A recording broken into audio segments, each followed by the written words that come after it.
everyone would please rise with the flag of the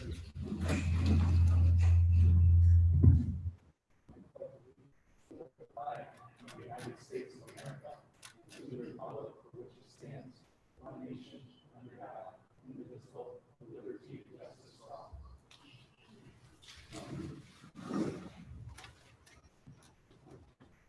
Thank you. At the beginning of every meeting, the board reserves time to hear comments from the audience. Those wishing to address the board are asked to give their name and address and limit the comments to 5 minutes or less per individual or group. Concerns and comments during this session could be directly related to items listed on the proposed agenda for this meeting. Audience members seeking response to complete a board correspondence sheet and return to District Clerk Christine Slagle. Audience members are asked to adhere to social distance regulations when addressing the Board of Education. We also don't have mics if someone would like to address the board, so they would have to speak up.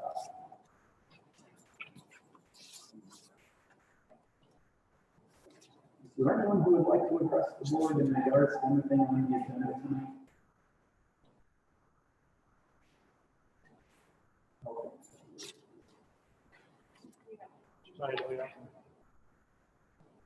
Oh, go. You may want to come down here so we can hear you.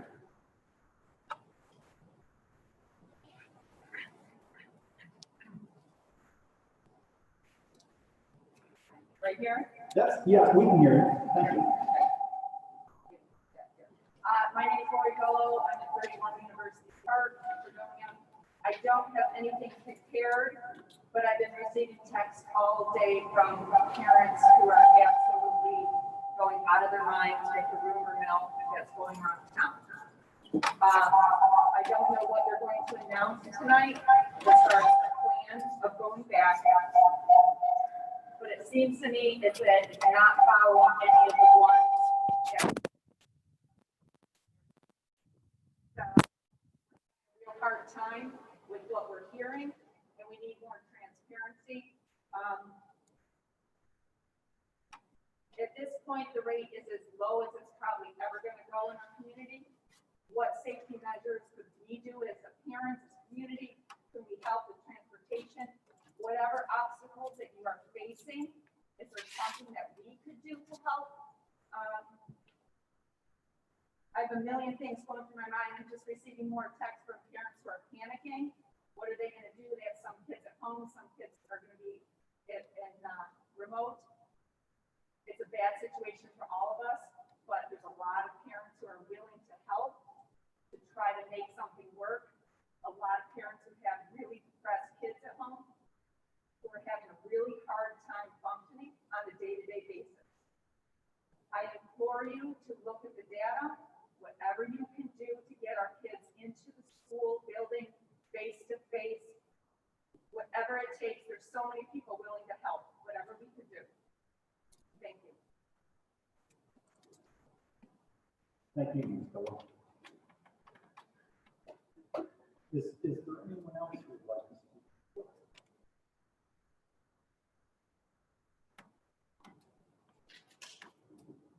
Okay. We have a proposed agenda, and consent agenda. The adoption of the consent agenda on motion and a second and an affirmative vote by members present approves each and every item so designated. However, prior to the adoption of the consent agenda, any board member may remove any item from the consent agenda. This item will then come up for discussion as part of the regular agenda. The purpose of the consent agenda is expedite routine matters so that the board has more time to deal with substance matters. Can I get a motion to bring the agenda, consent agenda to the floor? Lisa, Ms. Courtney, and Mr. Is there any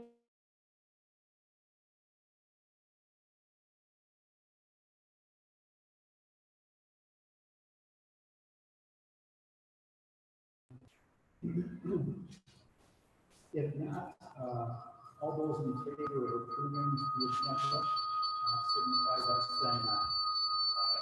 All opposed? That brings us into item 4A, the appointment of the board member by nomination.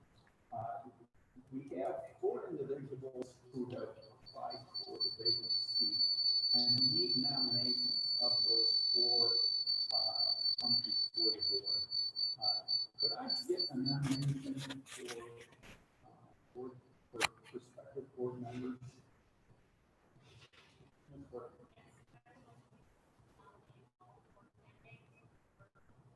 Very fortunate to have incredibly qualified candidates step forward and would like to have the opportunity for all of them to be included. Is there a second on that? Mr. Forrester, second. So we have 4 individuals that have come forward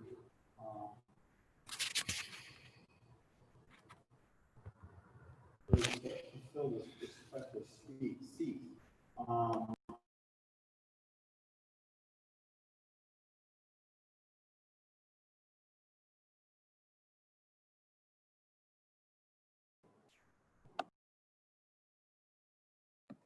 Close the appointment.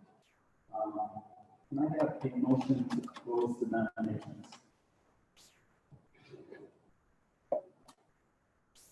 Mr. Forrester. And a second? Mr. Johnson. Thank you.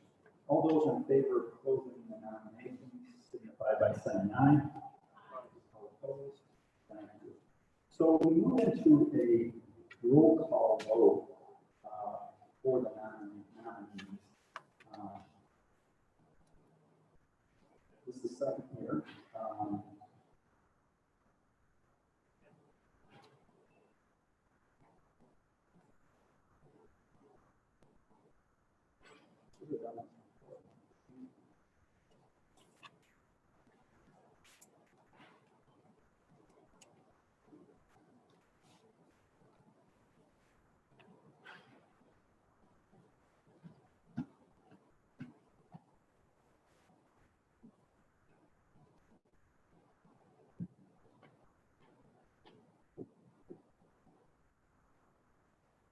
So we have 4 nominees.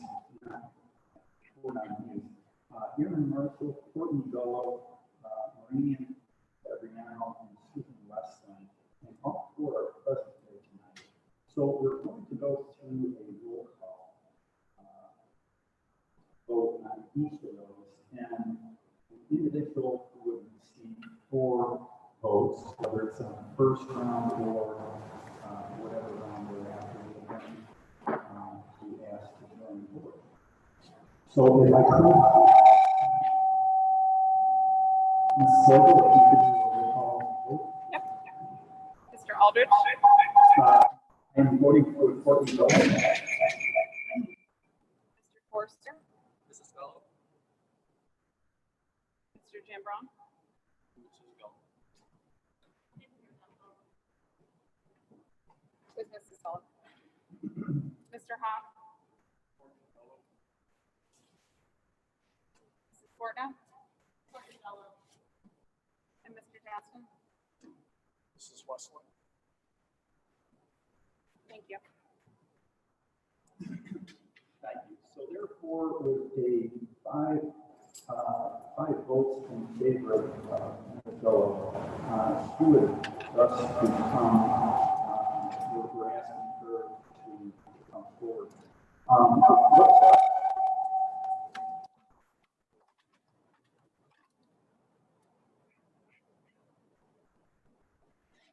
Asking her. Yes, she would come forward.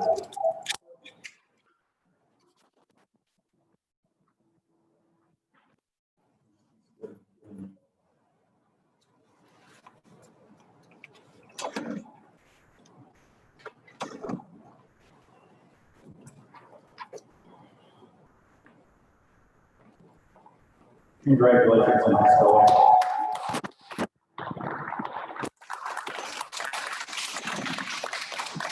You guys have an oath. Yep.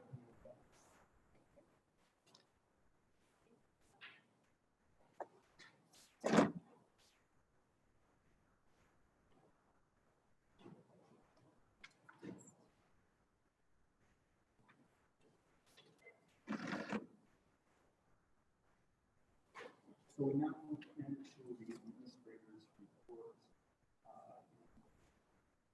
Saturday, start off with the school reopening. Just to review a little bit with regard to where we are now. We did put forth a plan with the remote, the in-person, and the hybrid model explained. With the caveat that as the plan is certain, online at the time is required, things would change, and as things change, we would make modifications along the way. One of the modifications that came back to us very loud and clear, even though we were using language from the DOH in various places to have masks recommended without social distancing, people really wanted the word required. So we went back in and did modify that. One of the other modifications that we looked at over the last couple of weeks was in regard to what a remote model might look like. So this evening, what I would like to do is present our, I guess I've recommended opening model for right now with regard to the modifications and present it in a way that it is a hybrid model of some sorts and understanding the diligence and the in-depthness that we've all been working over the last several weeks on every plan that we've tried to outline. What would it look like to bring every student back? Do we have the capacity? What does the original hybrid model that we present look like? Do we have the capacity? Are we able to sustain it? Every aspect has been looked at and pretty much consensus with the administrative team that we feel the model being recommended this evening is one that we can get behind and success with and look at it as a phased approach to bringing our awareness back. So I will just review that real quickly and then I will ask each one of the administrators to speak to the board about what the specifics look like in their model. So at this point, we're looking at pre-K2 returning 5 days a week, full-time in person. 312, looking at remote for the first 5 weeks with us evaluating where are we with all of the processes and procedures that we need to have in place. Where are we with illness rates? Where are we with attendance rates? One of the things that we face is if our staff were to get sick, we truly don't have enough funds to bring in the public. So we want time to really see how that's going to play out. And we also want time to see what might be happening generally in the region. So we would look 312 remote, bringing them back in a hybrid model, the AA, Wednesday being remote, BB, that we've been talking about more for the high school. We would then look to have the 3 to 6 come back remote first, and then have the 712 coming back, or not remote, but hybrid, and then have the 712 return to hybrid. During this phase-in process, our self-contained special ed students will attend 5 days a week. We plan to transport all of our BOCES programs and to the Catholic school. There's also a Randolph Academy run that we will transport with and follow their model. And then with the BOCES, we will follow their model. And my understanding is that those parents have been notified what the hybrid model looks like. Again, if all goes well, things are moving forward, 3 to 6 grade, then comes back hybrid after 5 weeks. Then we'll move 7-12 to come back hybrid 5 more weeks into it. We know that the remote learning will look differently. We're more experienced. We've been through a lot. We've been doing a lot of professional development around that. We have ordered, Doug tells me, about 500 more Chromebooks. We're just waiting on delivery. However, they may not be available until later on. We hope that they're going to come in, but there's no guarantee that that may happen. The understanding of all of us is our ultimate goal is. So, Darren.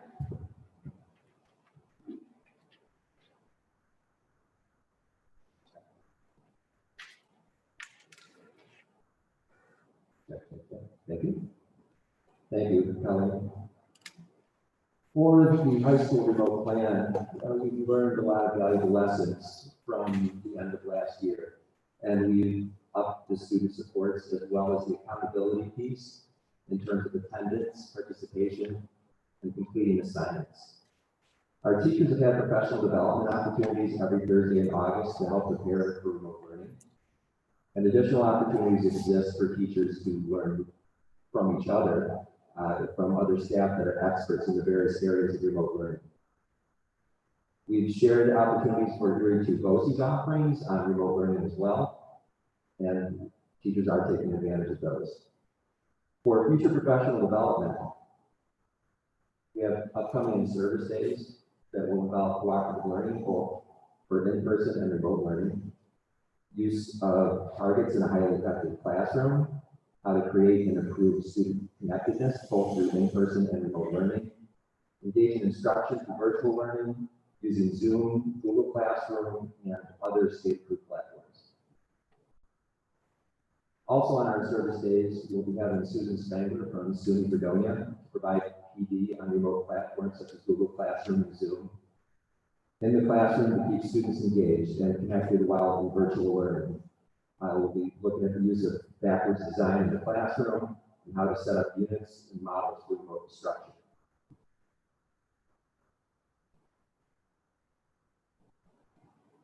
We will also be following a daily traditional schedule in the high school with short lessons and opportunities to touch base with each teacher every single day, with the exception of science labs, physical education, and some resource rooms that meet every other day.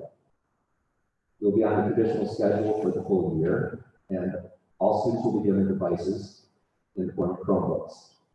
Schedule for picking up the devices and supplies will be released very soon. Our response for families choosing remote learning from our survey currently puts the high school at approximately 25% of our students choosing remote learning. I just want to take a minute to talk about our traditional schedule. Those classes are going to be meeting every single day. So for a particular class, we're looking at a 30-minute maximum for Zooming with teachers and 10 minutes in between classes. While we're working with kids, we'll be using synchronous learning, which is going to be in the form of Zoom, where the teacher will be teaching the kids all at once, and asynchronous learning, where kids can work at their own pace towards a culminating project or assignment.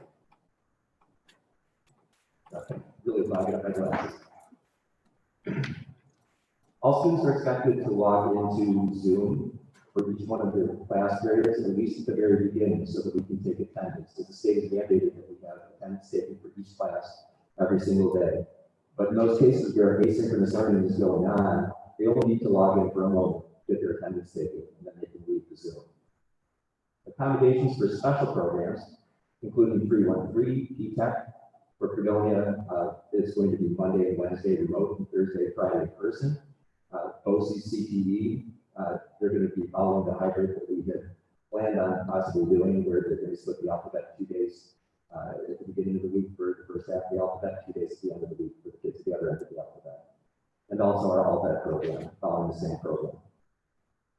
For our students with disabilities, special education students will have the conditions of their IEPs met naturally.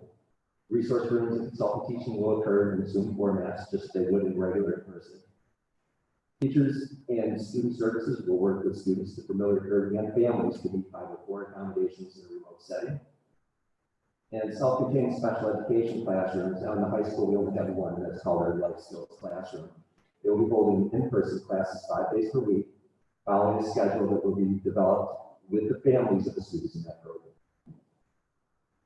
I certainly know that not everyone has internet, or some people don't have very good internet.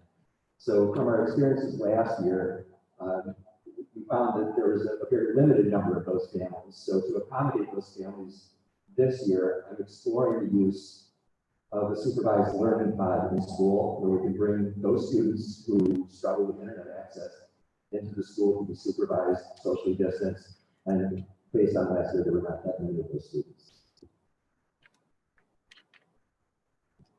That's what we have in high school.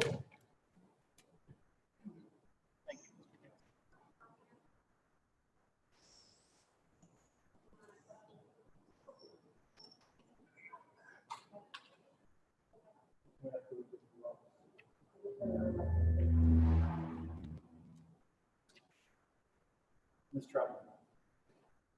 Hello. You are going to be hearing very similar things from the middle school that you did from the high school. All the professional development that Mr. Paschke talked about is really district-wide. And so I'm not going to go through all that again, but everything that he spoke about, you will see is available at each of the buildings. I will speak to the schedule at the middle school during remote. We will use synchronous and asynchronous instruction methods each day. We will be using Zoom in Google Classroom. We'll utilize those technology platforms.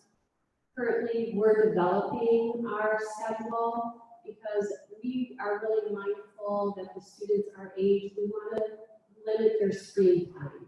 And so we don't want them on their screens every day for every class.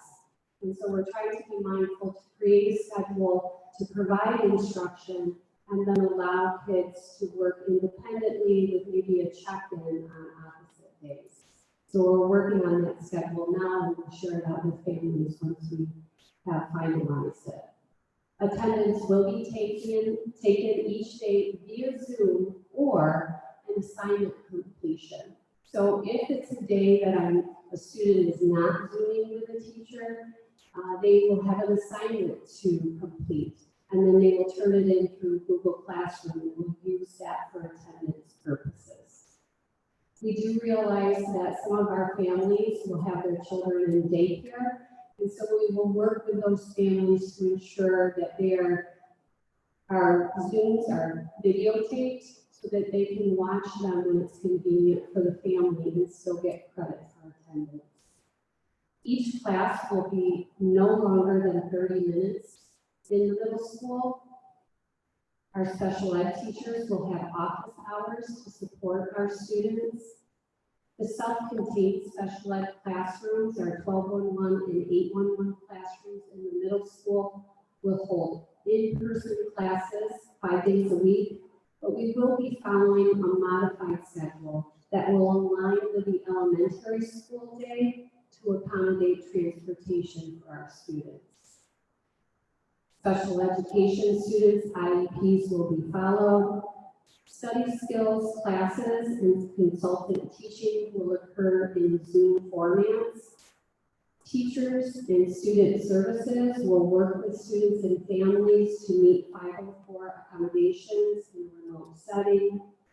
Those families that do not have internet access, we will be reaching out to them to work to get them hotspots so that they are able to complete and connect with their teachers. 20% of our students, families have requested remote learning. So that is how it looks a little bit different from high school. Mr. Brown. So, thank you, Mrs. Chapman. So specific to the elementary school, as we were developing our plans, we kept referring to our guidance principles. And as a group of administrators and as a district, we recognize the importance of having kids on site as much as we safely were able to do so. So every time our plans developed and evolved through the summer, we kept referring back to that word safely. How can we get kids here safely? So at the elementary level, we are going to use a phasing approach. We believe that we can get students in grades 1 and 2 safely in the building every single day. That's all students every day. And how do we do that? We're going to practice the 3 W's. We're going to teach them to our teachers, and the teachers are going to teach them to their kids. The 3 W's are you're going to wear a mask. So students, when they arrive to the school, on the bus, or in the car, and when they walk into the building, will be expected to have a mask on. When they're in the hallways, they'll have a mask on as well. But much like I am now, when you're distanced from other students inside the classroom, we will have frequent mask breaks for our kids. Because just as it's difficult for us to wear these masks right now, we recognize that it will be difficult for our youngest students to wear these all day. So we have our high expectations for wearing a mask, but we will implement frequent mask breaks when students are safely distanced apart. So the next W is watch your distance. Every classroom has been reconfigured to allow 6 feet in between desks at all times. So if, for example, a first grade teacher says, okay, friends, return back to your desks, those desks are 6 feet apart. And if the student needs a mask break, they will be able to take one. The next W is wash your hands. We spoke with Lisa Barone from Brooks Memorial Hospital, and she's the director for infectious disease control. And she talked about the importance of washing hands. So in the elementary in the elementary building, students will be expected to wash their hands upon arrival, before they eat, or anytime they leave or enter a different room. So students will leave the room, for example, to go to PE. They'll be expected to wash their hands before they go to PE. When they come back from PE, they'll be expected to wash their hands again. If a student leaves the classroom to go to recess, they'll be expected to wash their hands before they go outside, and then again when they come inside. And then before and after they eat. So the 3 W's are going to be the theme for the year. Wear your mask, watch your distance, and wash your hands. So our class sizes are something that we had to look at, reconfiguring to get kids safely into the building. So in grades 1 and 2, we will start with approximately 10 students in every classroom. This number takes into consideration the number of families who opted for full remote instruction.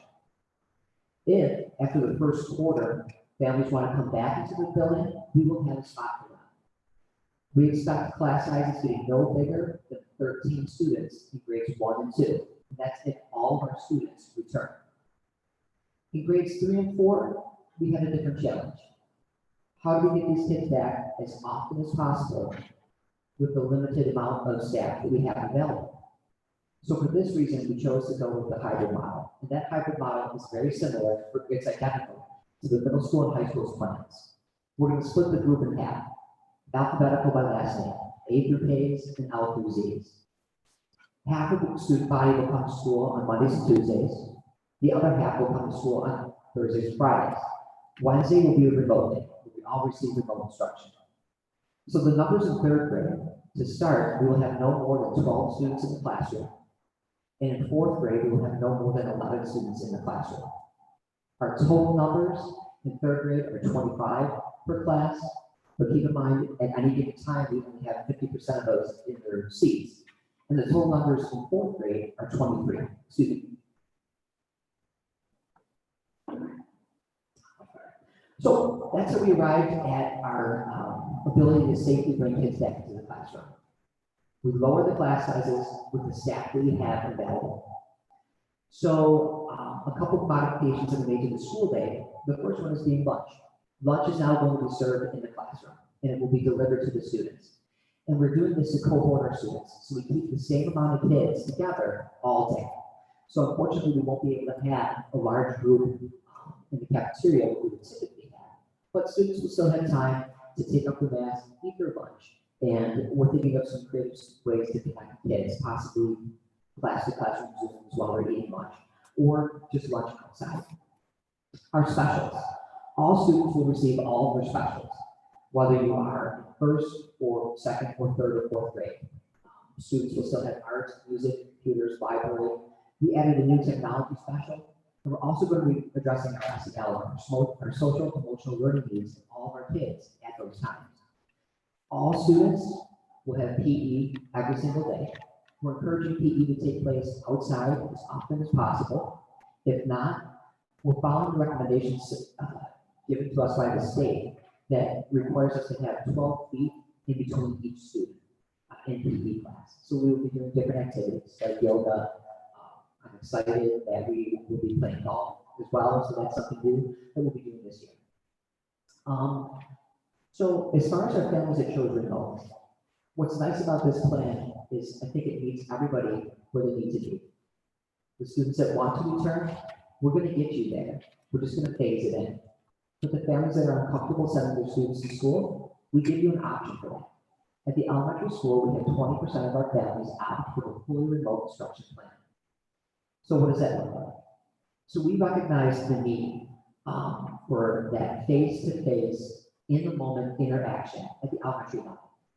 So if you chose fully remote instruction, We have a plan and a schedule in place where your student will have the availability to meet face-to-face every single day with a certified teacher. In first and second grade, we will have a dedicated teacher for all of our remote students. So there's one remote teacher for the first grade students, one remote teacher for the second students. If you're a student in first and second grade, you can expect to be online for no more than 1 hour a day Zooming with that teacher. And then to make up the rest of the time, we will have a mixture of online activities or traditional paper and pencil packets that students can work through. Our third and fourth grade students who chose fully remote, we also have a plan. So not only are they receiving remote instruction just on Wednesdays, but we have a plan in place where they will get remote time, video conference with their regular classroom teacher every single day that they're not in the seat in the classroom. So our special ed students in our 112-1 classes, no matter what grade they're in, they will be in this building 5 days a week. We've made a new schedule to support the needs of our media students. So this is a plan that I can get behind.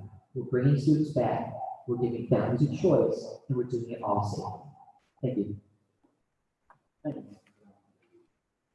Ms. Piper.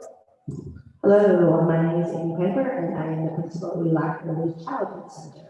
I would like to talk to you a little bit about how we're bringing back our UPK and kindergarten students. Before I start, I just have to put a big shout out to the teachers at Wheelock. They have been incredibly flexible and understanding and patient through this process, keeping the students' needs first and foremost, safety, and how can we give them a great education. So shout out to the Wheelock team, they're amazing. So I'll start with UBK. We are having half-day sections of UBK, a morning section and an afternoon section, 8 sections total with 4 teachers providing that instruction. There is a remote option for our UBK students. However, that will be very minimal given the fact that they are 3 and 4 years old. So it will really be a list of activities that they'll be able to do at home, at their daycare, wherever they may be spending most of their day. We're very excited today. We spent the day, the UPK team and all of our teacher aides with the Petals program from Buffalo, and they trained us on the second step curriculum, which is all social emotional learning. And so we are very excited to start this school year really concentrating on relationships. What is the priority for these students is really to get them to self-regulate, to be able to know what their expectations are, how to make friends, how to get along with each other, and do what they need to do to get along with society. So we're very excited about the Petals program and second step at UBK. The kindergarten, there will be 8 sections of kindergarten at Wheelock. There will be an additional section that will be remote only. Again, this will be minimal, as Mr. Bellinger stated, less than an hour every day of remote time for these students. Most of the activities will be scavenger hunts, cutting, play down things that are appropriate for that age level. I also want to put a shout out to our athletic director, Mr. Lowry. I spoke with him today, and we are going to be able to use our football field for our phys ed classes every lap. So the students are going to be able to run and play while staying 12 feet apart. They're 4 and 5 years old. They need to run and play. So we're very excited and thankful for our community to support that. We are also working on an outdoor classroom for our UPK and kindergarten students so they can be outside. They will have to maintain their masks as much as possible, but we know when they're outside, they can be 6 feet apart and take mask breaks. So we're really hoping that it's in this fall and this summer that we can get the students outside as much as possible. As far as our percentages, we are only looking at about 15% of our parents requesting remote learning for our UPK students, and approximately 20% of our kindergarten parents requesting remote learning. So we're looking at some lower numbers, but we're excited. We know at this point we will have no more than 8 students in each of the UPK classrooms, and we will have no more than 12 students in the kindergarten classrooms. So teachers have been working diligently, trying to make out play places for the students, keeping them age appropriate, and a fun, friendly place that we all know and love about Wheelock. Questions?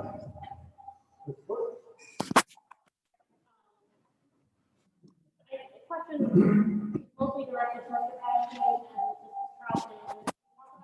Asynchronous and synchronous.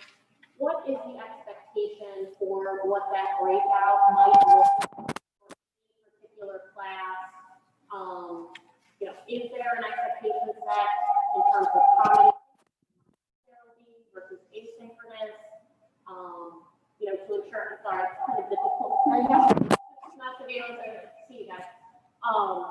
But if you could just speak to that a little bit in terms of what's being set as an expectation so that that interaction is so critical and that engagement is so critical. Sure. Yes, okay. For the high school, we have so many different classes that it's really going to depend on the type of class. So certain classes will lend themselves very nicely to having students working at their own pace on a project or an extended assignment. Whereas other classes, they might need to be reinforcing a lot of the basic skills in a certain class.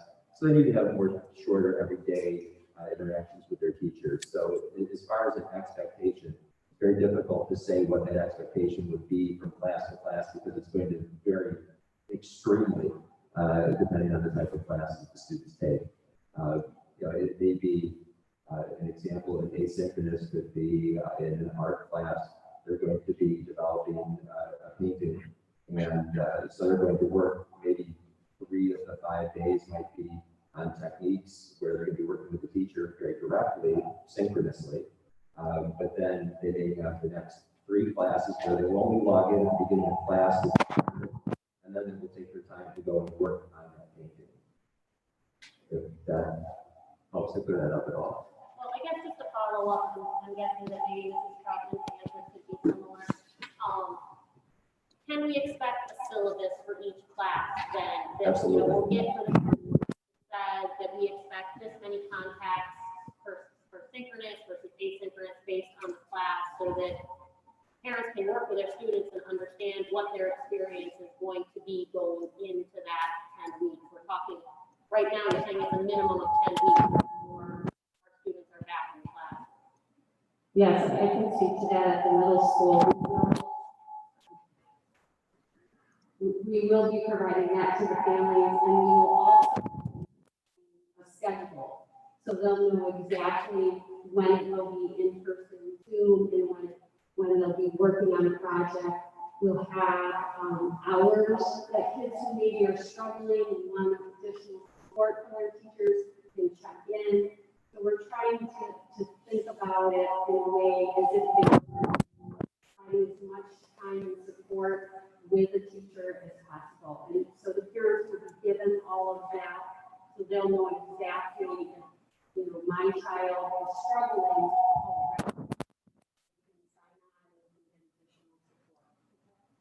If we have teachers that are teaching the same course and potentially taking a different approach in terms of synchronous versus asynchronous, is there an opportunity for a student to opt into a teacher that may more align with their preference and ability to be successful in that content? We did that a little bit last year. Sometimes, and even some of our aides would step in and just offer their services and work with some kids. So we are going to be on the same page as far as teams. You know, we're all going to be doing the same thing. But if let's say I'm a 6th grade student and I'm working on math and I'm not available at the time that my teacher per se is available, but there's some office hours where I could jump on with another teacher. Our teachers are great. You know, they'll help whoever is there for them. One more question, if you'll indulge me. What about assessments?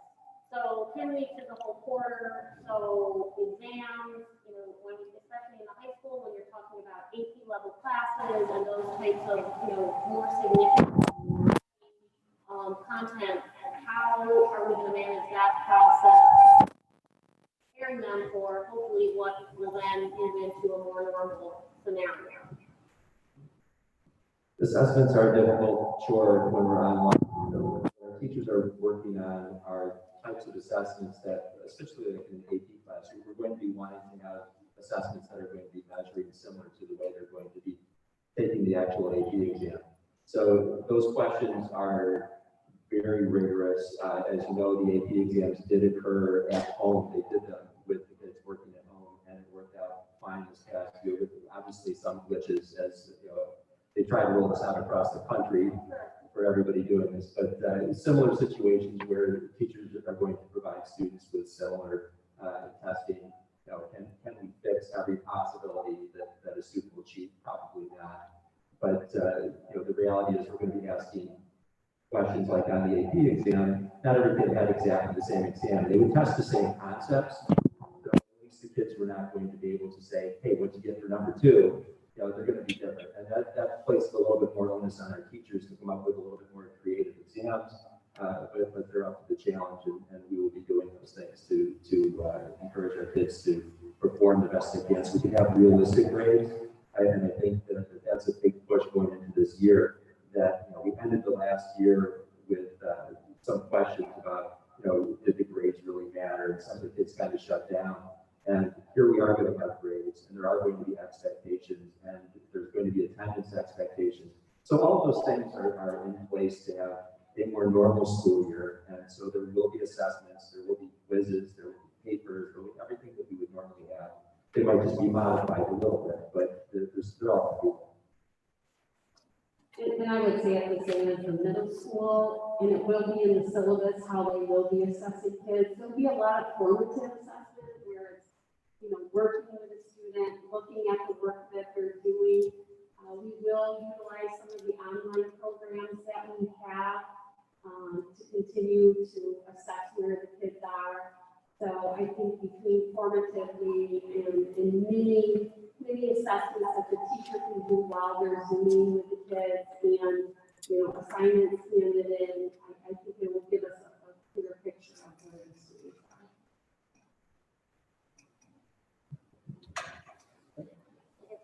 Any other questions? This pertains to 3 to 12 remote learning in the first 5 weeks. There's a lot of students and parents that, of course, would like to heard that they're going to be in school. So with the remote learning in the spring, it's an understatement that we were caught off guard. What concrete upgrades or improvements, say, have taken place from last spring's remote learning to what's going to take place now? How is it going to be different? Well, obviously, the teachers have more than for this. We've been preparing, actually, all of the work that we did last year when we were kind of caught off guard, that has served as both positives and negatives for us. We know what we did well, we know what didn't work. And so we've been addressing that through professional development over the summer. We're continuing professional development as we head into our in-service days. We'll be offering more professional development throughout the school year. Look at our expectations for our staff and our students and really overhaul what we had at the end of the last year, that we're prepared this year to make sure that we are taking attendance. Everything counts. We aren't going to have open-ended deadlines for things where it's like, take however long you want to do this. Don't worry. Just as long as you get it by the end of the year, everything's fine. That's not the expectation this year. So there will be actual due dates. We're going to be following them in the syllabi that the teachers are preparing. They're going to be talking about what their late policies are. And after a certain point, it's not going to be allowed to be turned in. And I'm talking to the high school. But I think that the practices that the teachers have had, they've learned a lot more about how to teach in a remote fashion and have learned more platforms on how to do it effectively. So I think we're in a much better place than we were last year. So follow up. Last spring, did they have to follow a schedule, like their 4th period in math class at 10:30? Or did they do that last spring? Are they doing it this year or this fall? Is there a schedule? Or is There is a schedule. In the high school, we had a schedule last year, and we followed pretty much what their school were. We modified the times a little bit, but we did run into situations where the math teacher says, "Hey, I'm having a Zoom today," and the science teacher's like, "Well, wait a minute, I was having." So following the schedule that we've already established will eliminate any types of crossovers where kids are going to be expected to be in 2 places at once. So yes, there's a very specific schedule. And we built in extra time at the end of the day So that just like in regular school, we have extra after-school help for kids, we're gonna have that as well. So the teachers will be available at the end of the school day and for a longer period of time than what we had when we were actually in school. Because we're gonna finish a little bit earlier since we're scaling back a little bit on the amount of time we're gonna be doing that online learning. So the kids aren't bogged down with sitting in front of a computer for hours on end. So as the teachers finish early, a little bit earlier in the day, the kids are going to have time at the end to meet with teachers that they need extra help with.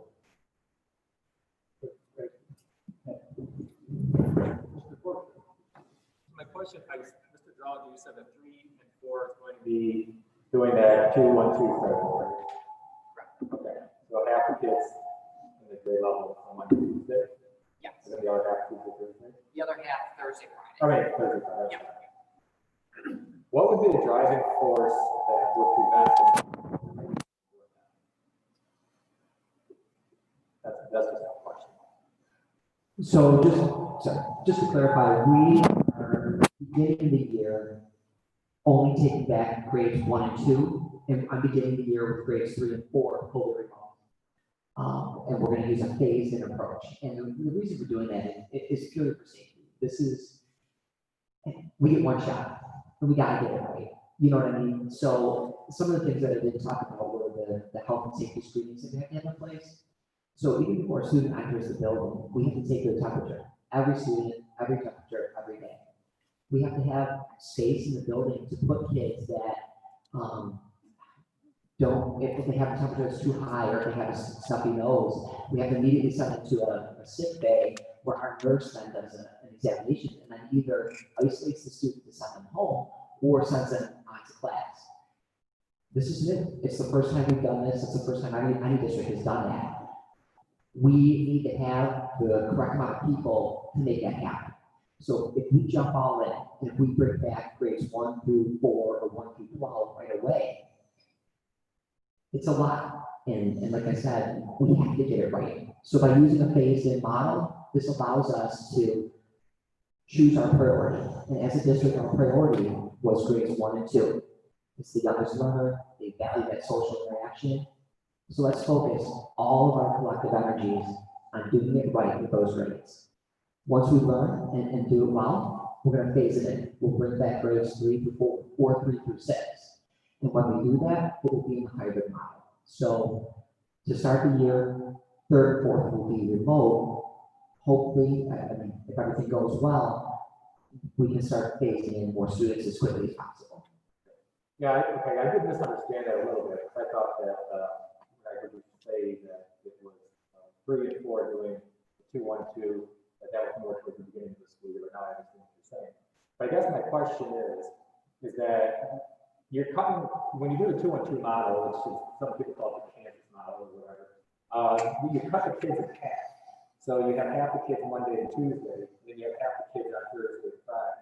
I guess my question is what's the driving force between us and being able to do even that type of system? What's preventing us from just doing something that is where the class sizes are going to be cut in half, the kids will be spread out by 6 feet in the classroom. What's the driving force? So at the elementary school, the driving force, it comes down to space and our maximum capacity. So in order for us to bring back grades 1 and 2, I had to reassign teachers from 3rd and 4th grade down to 1st and 2nd grade. So what that did was that increased the amount of sections we had at 1st and 2nd grade, thus lowering the class size. But at the same time, that increased the class sizes in grades 3 and 4. So then we have the guidelines by the state. The guidelines are we need to have 6 feet in between students. There's a square footage requirement per student, and the maximum that we can fit in our classrooms at the elementary level is about 15.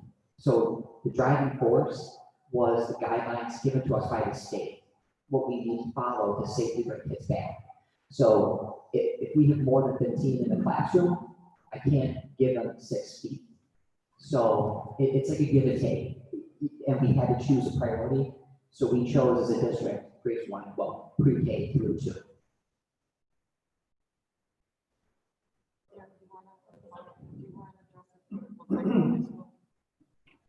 Yeah, It's a similar situation for the high school. It really comes down to capacity.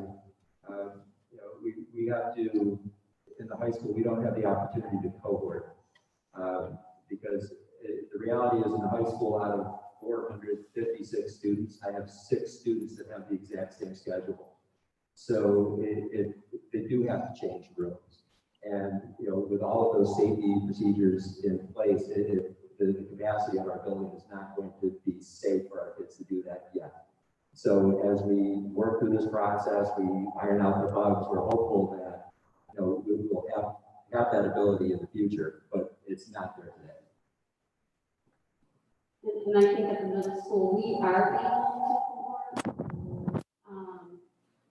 But my difficulty right now is the capacity of staff. I had to share some of my staff with the elementary school so that he could do what he needed to do. So then that makes one class. We'll work through that, and we're trying to figure that all out. But another added piece to this is the remote piece. Who's going to teach those remote kids if the teachers are teaching the in-person kids? So I was struggling with that. I know all of us were.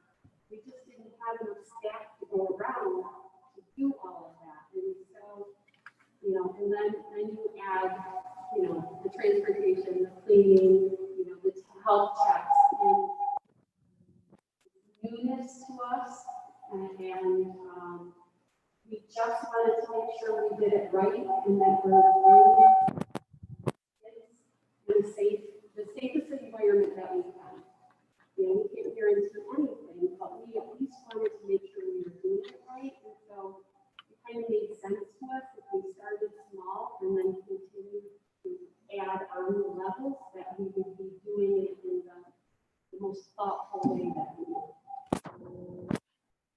I totally understand that the capacity issue. I do. Share that. Just one more question, Mr. Collins, in regards to the 3 through 4, you said about 5 weeks possibly coming back then. Do you want to or no? Yeah. So I guess what would change in regards to capacity in the next 5 weeks for those kids to be able to come back? What's going to change is to start the school year on September 8th, we're focusing our staff. We're going to use all available aides, all available administrators on getting the first and second graders in the building safely and making it through the day. So max capacity is because we're focused on grades 1 and 2. As we learn and our procedures develop, we will be able to do the same amount of work with less staff and accept more kids back. So to answer your question specifically, is the reason we can't start with grades 1 through 4 right away is because we need to do 1 and 2. We need to focus all of our efforts on those guys to make it happen effectively. Then as we learn, the procedures develop, we learn more about busing and food service and things like that. We can start to bring them back slowly. Do you anticipate space still being an issue though? You know, the room size and stuff like that. No, because if we look at our numbers, at any given time, so 15 is about the most we can fit, but our numbers at this point, we get no bigger than 12 and 11, so we got a little space to play.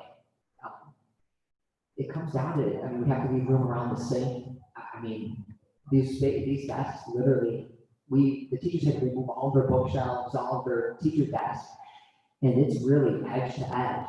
And then you got to leave a little room at the sink because we have to wash our hands. So 15 is the number, but we will, barring new students coming to the district, we will have no more than 12 in the 3rd grade classroom and 11 in the 4th grade classroom. Can I speak to where that the middle school? So I'm concerned with that. You know, we're struggling. Our 6th grade class is about 126. One of those teachers are going down to the elementary school. We have 34 students who are asking for remote learning. And so, you know, do the math, that leaves the other 4 teachers with a lot of kids. And so, you know, that is a concern of ours. I think we can work through it. We're going to work really hard to work through it. But the other thing that I think all of us are concerned about were our remote learners. If we brought everyone back right away, we didn't have enough staff to provide a quality instruction for them. We really didn't. We were like, oh, videotape and they could watch it on their own, check in with them maybe once a week. And we struggled with that. You know, so our families have some about sending their kids back, and then we're not able to provide them an education that was part of everything that we talked about as well. So when starting a remote, everybody is getting the same quality instruction to start with. And then as we bring people back, that people will have confidence in what we're doing, that they will feel confident to bring their child back. And then we're trying that number so that we can continue that instruction remotely for them. So there's a lot of balls in the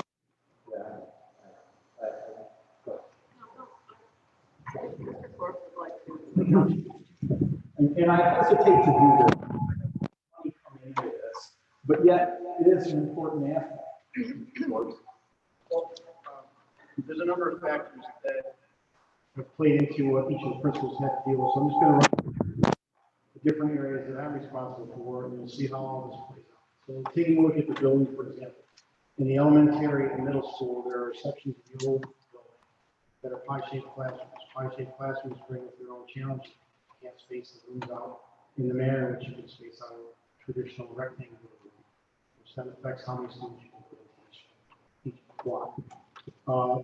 Also for building, we've had to take a look at the heating ventilation to make sure that we've got appropriate filters.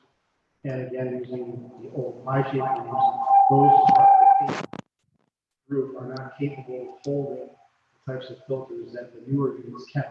So we have to look at a retrofit model there, and I think we're going to be in good shape.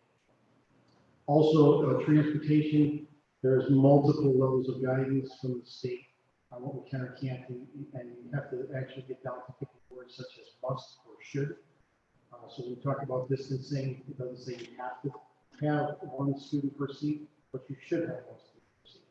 So today I was reading an article in the American School Board Association, and we're talking about the seat itself being a barrier front to back.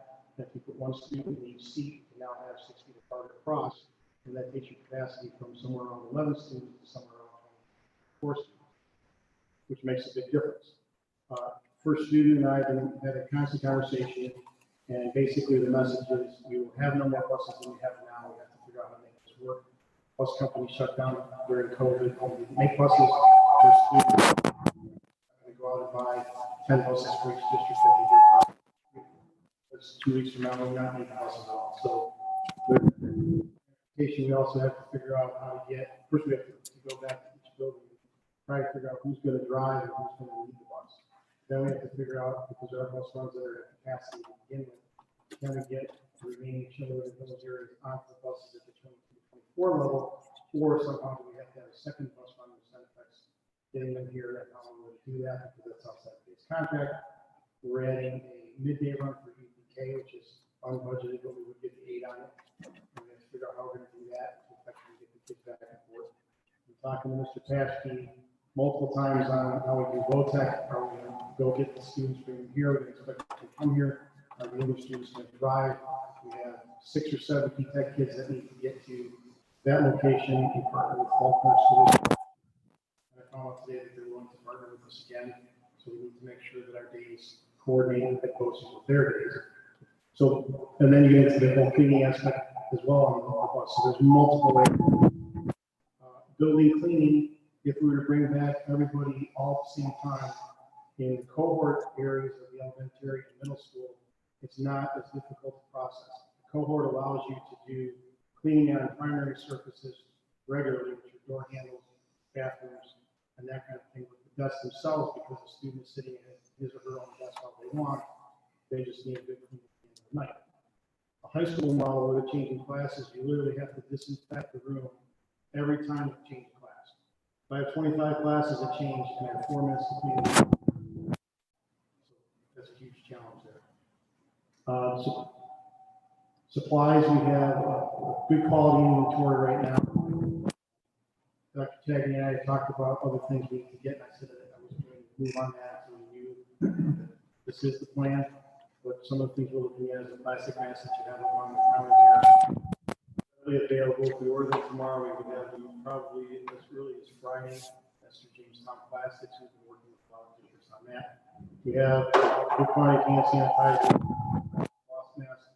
We're able to secure 2,500 masks and $250 of hand sanitizer through Chautauqua County, and BOCES is in the process of getting districts more of that. So I think from that perspective, we're good. Mark mentioned the need to do temperature checks, so we'll figure out how we can do that, whether we get on a bus or at the door as they come in. It's very reasonable that a student who has a stocking cap on they is going to read a temperature over 100, so then we get into the separation, separate to a good room. So those are the parts that we're working with. That service, which actually is, in my mind, the easiest of what we have to accomplish. We're going to be able to provide at the Wheelock site hot lunch and breakfast if needed. At the elementary school, we may have to start with the colder option, sandwiches and that kind of thing, but then we'll quickly branch into making hot available there as well. Also, breakfast will be available as a grab and go. And Colleen and her staff did a great job in the first COVID. Pretty much got good practice on how we're going to do this kind of thing. And she's going to have staffing that's not needed in high school, middle school that we can use to assist with distribution to the classrooms and picking up the trays or whatever we decide to use there. One other thing I'm cleaning, because I'm going to need to have a night crew to do the night cleaning, the teachers who are going to be here are doing remote, so they're going to theoretically be the only ones in their classes. That makes me think that I can keep the night crew intact. And because there's not going to be students in the high school and middle school, I'll be able to shift the one day guy to elementary to assist the other guy to go around and make sure that the right panels are cleaned periodically and the trash is picked up and those kind of things. So when you talk about the academic program and the needs that are there, all of these things have been percolating underneath. And many of them, they've been waiting to hear from me or I don't know them. It's been, in some cases, just a circle trying to figure out what we're going to do. But it's multiple layers. And hopefully bringing it back in a staggered approach is going to be the way it's going to work for us. We can see how we can get the kids in safety, how fast we can get them in. What we do on rainy days when we can't go outside and all those kinds of things work themselves out. Thank you. You have anything, Mr. Ritter? We've had all the administrators and everything. Any other questions? Just for that. First of all, I really appreciate you this summer. I know it's been hard work for you. It must be extremely frustrating trying to decipher the wording of the state regulations and trying to work out what they're actually saying. I just, something that was resonating with me from the beginning of the meeting was the public comment about the parents helping. And, we all have to swim in the same direction. And I know there's a lot of parents, students frustrated. We're frustrated, but we all have to try to work the same, in the same direction. And one thing, can we tap the resources? Can we think creatively about the parents and how they can help or the community can help us? And I thought one simple example is, they could each individually drive their kids to school. Actually, if I'm wrong, the transportation is probably a big piece of this that once we get to the 5-week mark, whenever we get the kids in. So can we think creatively of how the community can help us? That's my comment. Ms. Phillips, do you have any questions? Yeah. I was going to mention that also about transportation. I knew that was a big issue. Step up and help with. And my other question, to the other high school questions, 10 weeks to make that more, to accommodate kids, because it sounds. It is, and we're not guaranteeing that we're going to be ready to bring all the kids back. We're going to do everything in our power to try to do that, but we're going to do it safely. And that's there's no compromise there, so it's back if I can't ensure that we're gonna have every single one of those rooms cleaned in between each period. If you know, we can't manage all of the kids coming in temperature, you know, those are all things that we need to practice, but I'm hopeful that, you know, as Mark said, as we practice with the first and second graders, and then if we bring in the third and fourth, and we get better at what we're doing, we understand and streamline the process, that we'll be able to. And ultimately, our goal is to have, you know, 100% of our kids here. You know, obviously, if there are parents who want to keep their kids home, it's very understandable. But the option for having 100%, that's what we want. It's just that we also need to have that safety piece down, and we're not going to compromise on that. So, you know, no guarantee of 10 weeks, but we are going to be working diligently. This administrative team has been nonstop. We are emailing at 2 o'clock in the morning to each other. We get sleep. We care about this so much, and we want to do it well. And we're going to keep you know, fighting a good fight to make it the best that we can for our kids. If I could just add to that a little bit, the administrators have been amazing, and I'll tell you, the work that they have put in has been incredible. So too has the work been the staff. Been held weekly since I started July 1. I think you were doing it before I started. The teachers and the support staff are willing to contribute and give us great, thoughtful ideas and suggestions. And well, what if this and what if that? And really have to think through the problems and concerns that arise. So I think what the board needs to understand is this truly has been a true team effort with everybody involved. And this decision, or this recommendation, not decision at this point, but the recommendation we're bringing forward has been one, it has been fought the good fight. I mean, when I first came, I'm like, we have to bring this back. We need to do this. And throughout the course of time, with all of the different aspects to it, and as Paula said, you know, we're just juggling balls sometimes. There's so many that if one drops, everything fails. We can't risk that for our leaders. We can't risk that for our families and our community. We need to know that what we bring forward is doable, and we can find success and do it slowly. One of the things we haven't talked about is as we enter, we all know flu season is upon us. And when that hits, what impact will that have with our faculty and staff and with our students as they begin just to get the common flu? We don't know if it will be the flu or COVID. So we start the process of the quarantining. What does that mean if staff have to be quarantined? We don't have enough substitutes. So we really have been extremely thoughtful. We started meeting twice a week as an administrative team on top of the weekly meetings with faculty and staff. We really believe that this is the safest we move forward to find the most success for our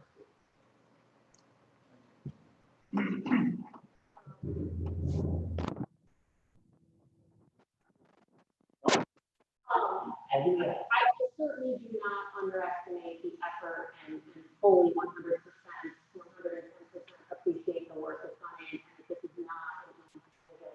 But I think somewhat piggybacking on Mr. Johnson, do we have, how do we decide to take, we're living in an unknown world, right? And I think to Mrs. Lori Bell's comments, managing expectations and having some transparency, knowing that we can't 100% control. But as we say, we need to know what happens in the community. Are we setting a target that says we need X number of weeks of less than X cases? How do we help communicate to parents in the community that we're working towards a target, not only based on parents, but based on, you know, what are those things that have to happen so that there's some awareness and an ability to buy into how the decision making is coming. And then part two, with Mrs. Troutman on the remote learning, totally also appreciate that people need to make their own decisions. But if that's going to be a barrier, are we pricing out what would it take to support those remote learners that are the minority of our students to be able to facilitate the return? So if that's the barrier, or one of the barriers, I think we need to understand what the resourcing requires, and that's what we will invest in. But I do think that expectation management and transparency is critical, and I know that there's been significant effort for that, but, you know, every day we're waiting for what's the new information, and we get something out there that says that 10 weeks, this has to happen, and if it hasn't happened, then we know what the next, you know, whatever you want to call it, is going to be. We are looking to roll this out, but we not want to obviously do that until this evening, and part of that will be explained as we roll that out. The other part is we do have previous surveys that are done with regard to families, but with regard to parents that are willing to transport, so we do have some information on that. But the plan truly is to go through with Christine and our PR person and start to move this forward and get constant communications, regular communications out to everyone as we open school, as we get through the first week, as we get through. So that if it's back in 5 weeks, we really are ready to bring the next group back in hybrid, the families are aware that we're ready to do that.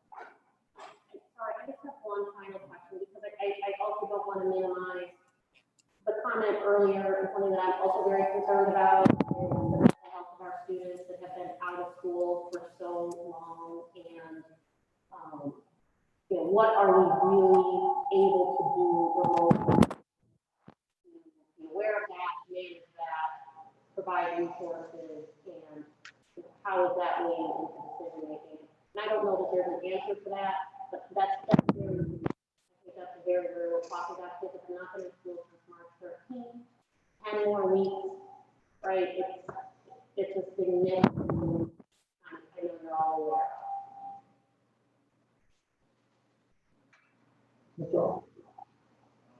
I would just like to say thank you. I'd like to thank everybody in the community for their thoughtful approach to this. We have an underlying or overlying, I don't know how you want to refer to it, health concern.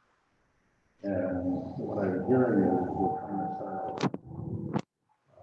and with that, I think that all the questions that have been asked this evening lead to my first original question, you know, concerns that parents have as to getting things back to normal, just as much as everybody here would like to see that. So, you know, I address those things over time. We're going to learn it. That's what I think in this and I believe that it's a little bit simplified in the and that's going to give us a lot of control and a test site, so to speak, for a lack of a better way to say it. Understanding that Mr. Paschke said, you know, we've only got 6 students that take the same courses. So we've got this changing piece of it. I guess my question to the building level administrators is, how do parents reach out to people as, you know, becoming teachers' aides or teachers? There's a lot of frustration. I really haven't heard of the venue for that. So could you speak to that?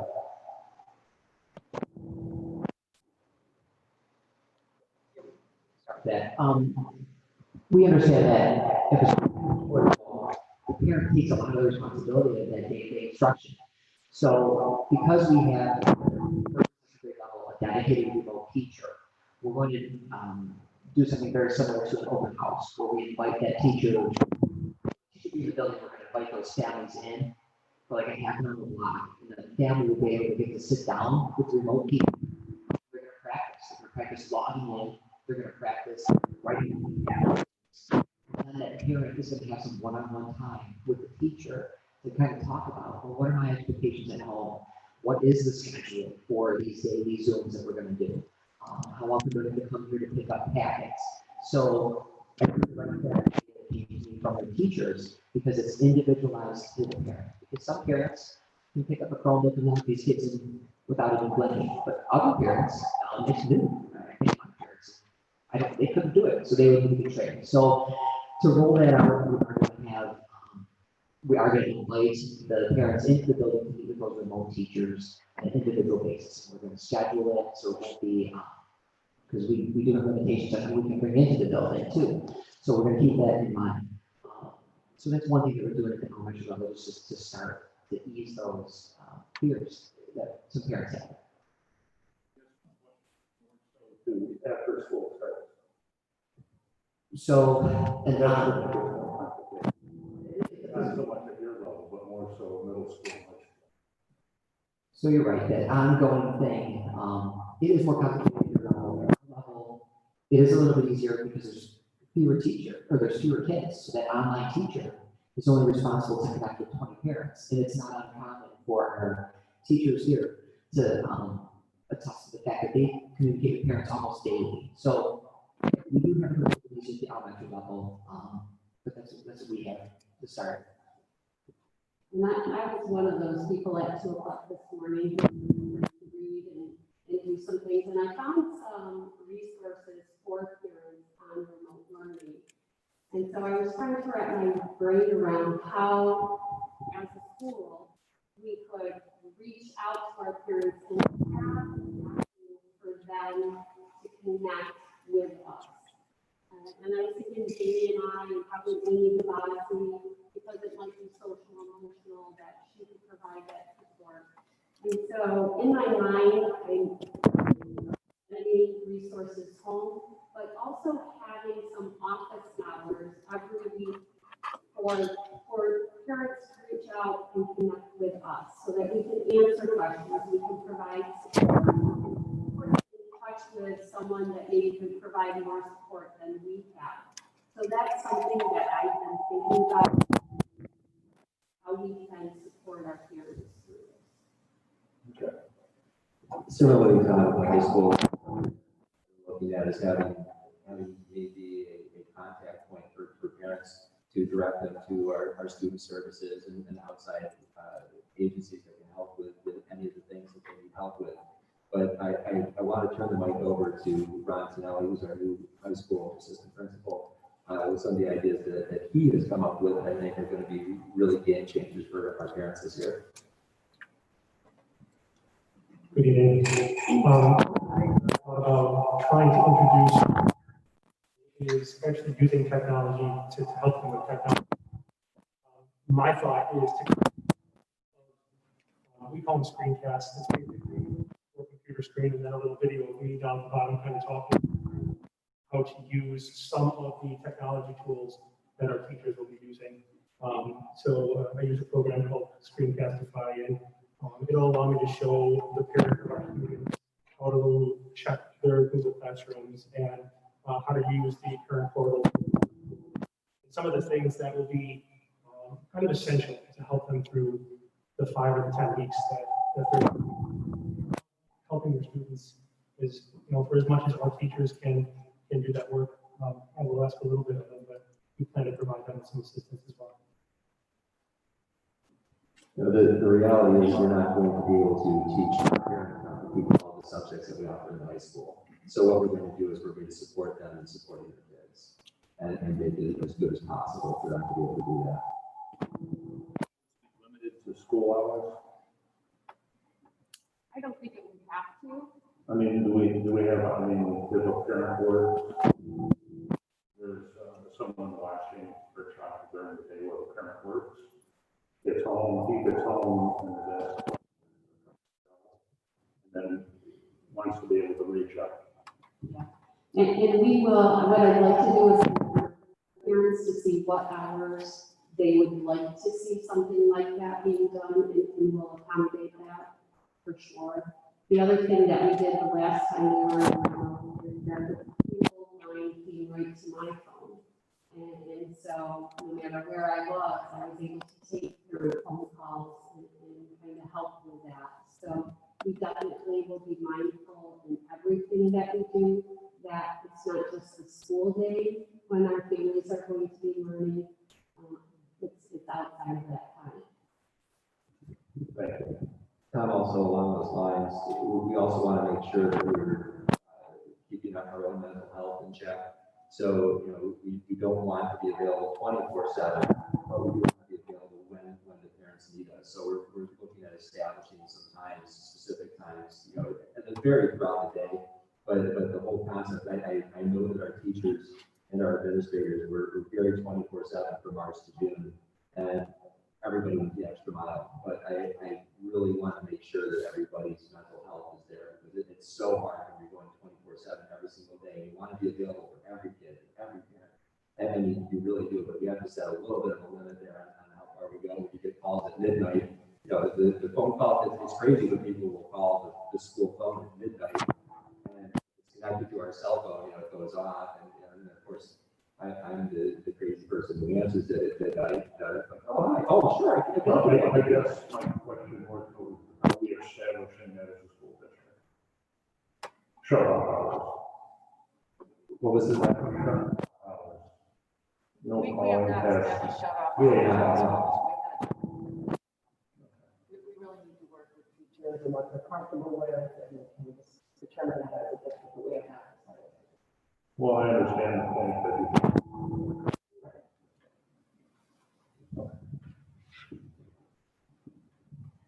Mr. Jim Brewer, any questions? Not really, but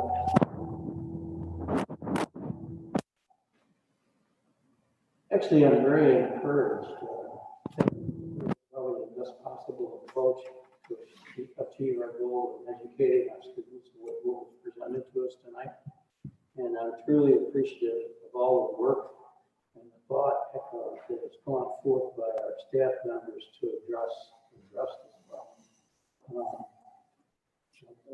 Hopefully help our students during this time of uncertainty. Thank you for all your work, I guess, basically. Now we can put it together.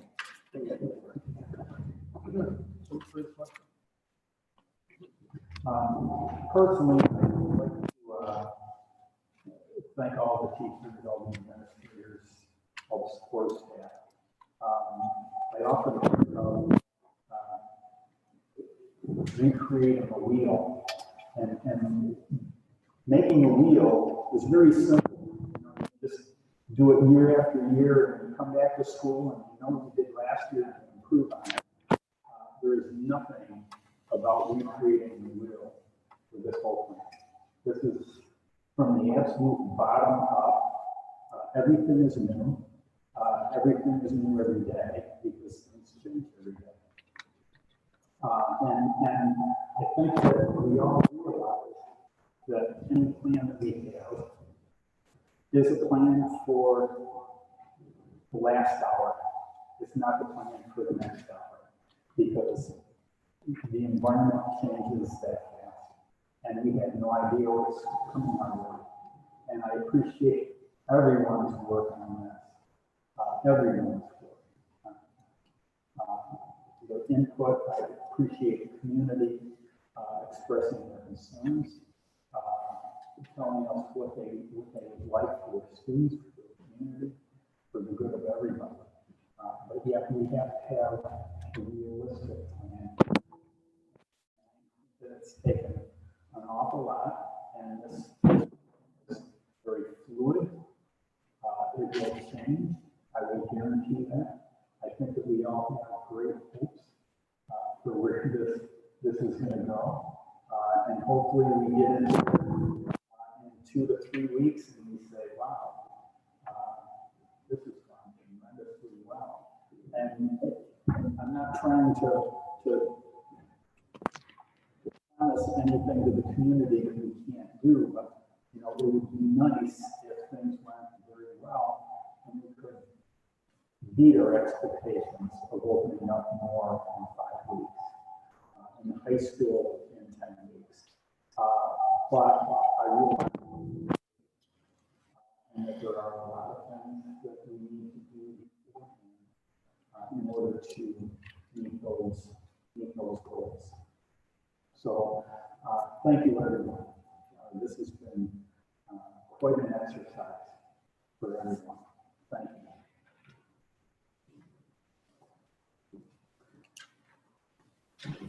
Next, we have, in the last meeting, if I could have a motion to bring that to the floor for approval. Mr. Johnson, and a second. Any discussion and corrections, applications on that? If not, all those in favor of approving signify by saying aye. All opposed? Next, we have financial treasurer's report.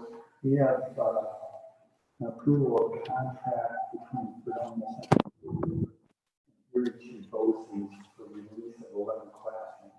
Could I have a motion to bring that to the floor, please? Mr.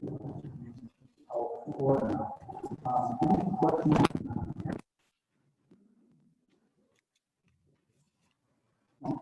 If not, approving that, signify by saying aye. All opposed? Thank you. Number 2 has been withdrawn. Next, we have, excuse me, we have the award of transportation bids and contracts. There are 7 of them here that we are taking together. And what I'm going to ask is that we have motion to bring that to the floor. And if we've got questions on any one of those, we can ask those at that point in time. So I need a motion to bring that to the floor, please. Mr. Forster. Any questions on any one of those items? No. If not,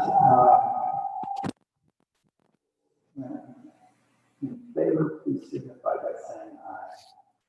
All opposed? Thank you very much. We have the award for for bid for art supplies for the coming school year. Can I have a motion to bring that to the floor, please? Ms. Portman and Mr. Fox. Second. Any questions on this?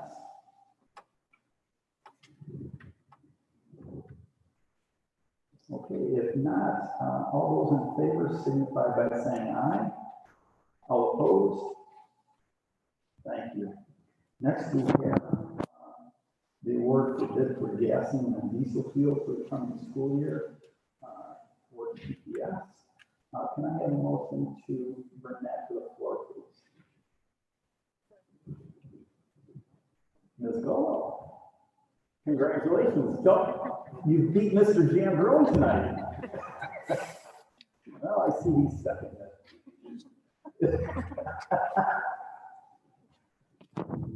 Any questions on that?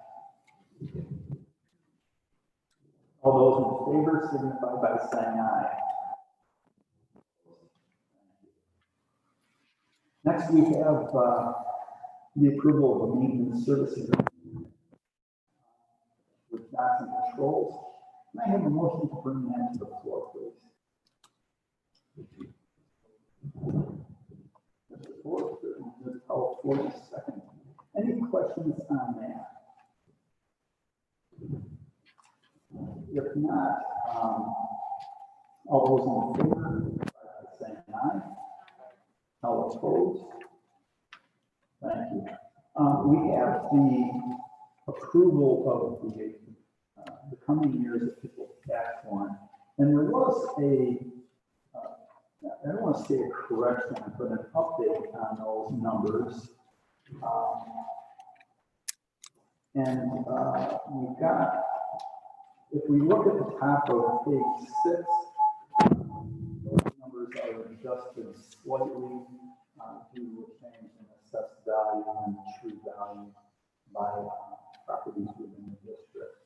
And we all have those. That's part of the addendum. If I could get a motion, and I'll be forced to discuss that. If I could get a motion to bring that to the floor, please. second? Ms. Bill? Okay, Mr. Yes, the change that occurred, we found out about yesterday from the county. Basically, what happened was there were changes to star exemptions in the town of Concord that had not been registered by the state. So when the county ran the original printouts, which generated the numbers in the board packet and then not have been, they were changed because of the star. So that's why that was changed. I do want to point out that the total levy that was voted on by the taxpayers has not changed. You may recall the board members that have been on the board that this time of year you get assessed value and equalization rates, which are nothing the district can control. And those then push the levy amounts around between the townships. For example, in the town of Concord, the equalization rate didn't change, and it really hasn't changed much over the last 10 years. But you do see changes in our great Portland, Sheridan, and Dunkirk. Dunkirk, for example, went down almost 10% in their equalization rates. Anytime there's a change, pushes everything out through the rest of the spreadsheet.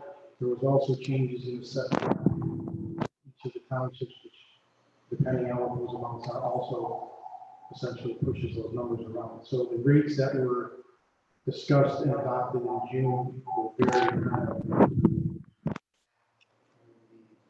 The warrant will be on page 3, and actually town of Concord, the rate is a little bit less than we had anticipated, so, which is 80% of our tax base.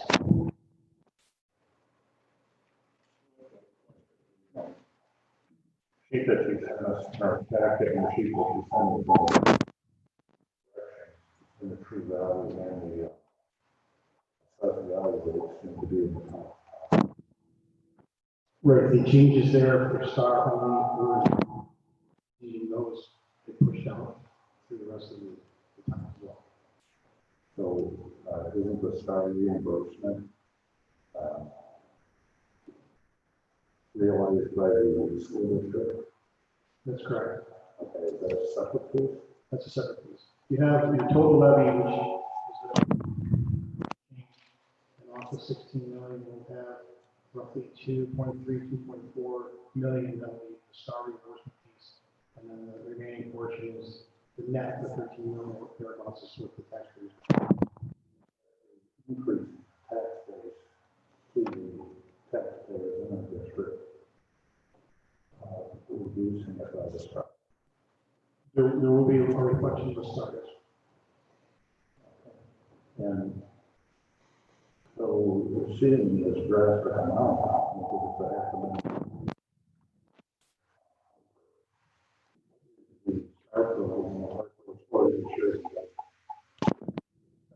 Relation will vary in those townships because you're basing it on a formula. The formula uses the equalization rates and assessed values from those towns.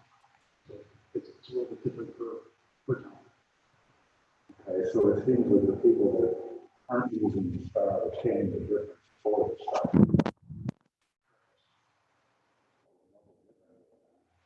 That's our rule.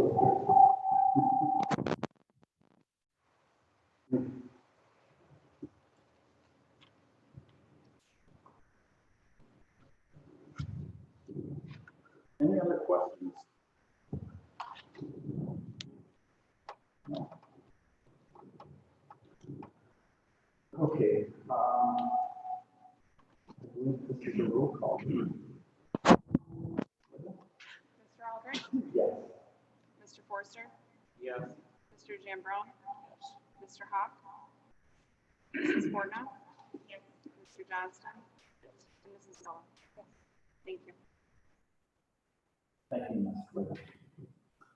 Next, we have a couple change orders here. First is the approval of call it CT 24. Can I have a name?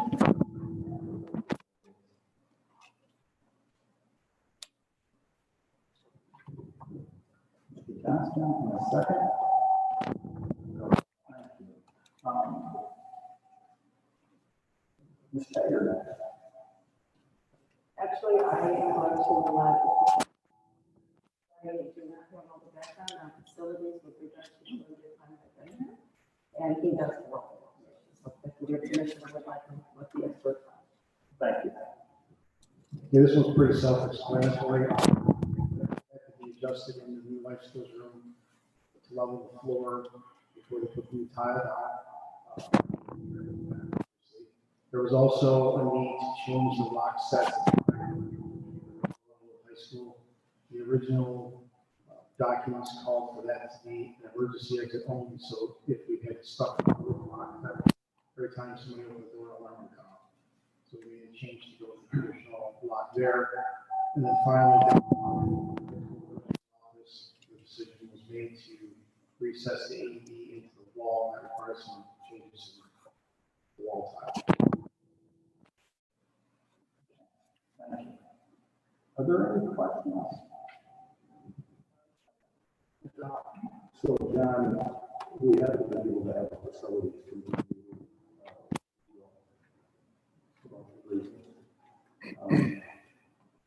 through this work that's shown here, it seems like a lot of it is obvious. Never figured in, is this just using the spend on money? That would be correct. So they anticipated having to do this?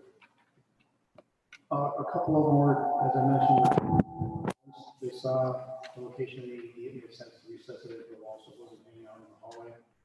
You may recall some of those panels. Well, I know exactly. It made sense to reset it. Okay. And have you physically put eyes on that? Is that correct? The AED, yes, the electric panels, they were still adjusting the trim work they put on last time I looked, which is a couple days ago. So it's correct. Thank you. Any other questions? All those in favor, signify. All opposed? Next, we have change order EL7, and I had a motion to bring that to the floor. Mr. Porter, and we'll call for a second. Questions on that? Go ahead. So, this is in regards to the pool. That's right. I recall there being a whole cost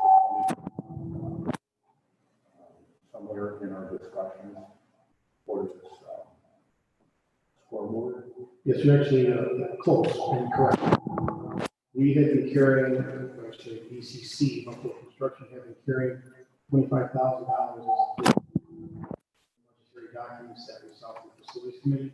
At the last committee meeting that we had, which was in February, they provided an updated document on February 4th, which was then discussed at the February 11th facility committee meeting. And at that point, they bumped the pool scoreboard. And that 30,000 has been carried forward since that time. So the information that I sent was I didn't quite understand. And the facilities, again, we've just been unable to correspond. Yeah, and if you took a look at the change order, which I believe you did, there was a recap page in there which has the material for the scoreboard itself at 25.3, which was the original placeholder amount of 25, and then there was some additional labor costs and the various other markups that there are and those kinds of things, and that brought us to 33,000. Okay. The one thing that I saw that struck me on was the over $7,000 of transportation shipping. Is that correct? You may be correct on the copy that I have. Towards the bottom of the sheet, are you looking at change? Change order recap, yeah, and there's no transportation listed on this one. Because that's what I was reviewing, and I said I just didn't understand it, and I was going to receive some additional information that I had. So, can we find out more information for this one change? So, John, I'm looking at that page real quick.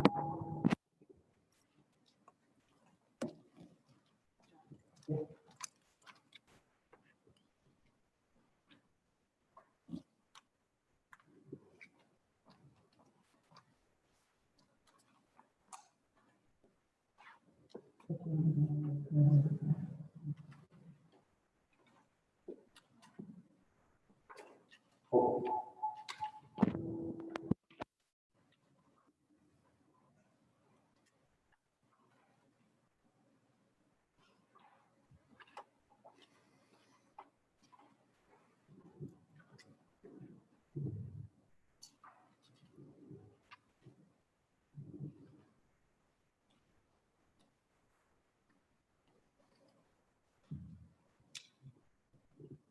appears as though the transportation figure you're talking about, which is the 7, is included in the 25,000, which is itself. So we're paying $7,300. That's $18,000 if I'm not. That is correct. Explain that a little better. Honestly, without going back to BCC and talking about that this evening. Okay, and that was one of my questions at the facility meeting, so that's why I asked. I would like a little better explanation. Sure, can do that. So in order to table that, you're going to make a motion to table, and we would need a second. So anyone want to table that for the second? I will allow that. Yeah, Mr. Porter, can you just explain the 27,000? Is that other to the pool scoreboard? Excuse my ignorance, but I'm not quite sure what that first sentence. Yeah, to be honest with you, I'm not much of an expert on swimming and scoreboard in the pool, and the Colorado system, as I understand it, is part of that system. That $27,000.